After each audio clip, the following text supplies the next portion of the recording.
Paano mo nagawa sa amin to? Paano mo nagawa sa amin lahat ng ito? Ha? Ano ba ginawa sa yung Daisy na yan? Para maging sunod-sunura ka sa kanya ng ganito? Ha? Ano? Hindi ka marunong kumilala kung sino kami sa buhay mo! Ta!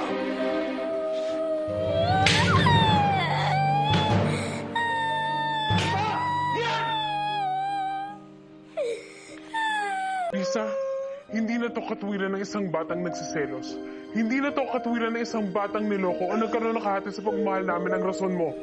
You're evil. Masakit to para sabihin ng isang ina sa kanyang anak. Simula dito hanggang sa pag-uwi natin, makikita mong pagbabago ng buhay mo. Dahil ako mismo gagawa nun. Ako mismo gagawa nun! Chris, bumalik ka na doon kay Helen. At ako nang bahala sa batang to. At walang aawat sa akin sa gagawin ko sa'yo. Halika!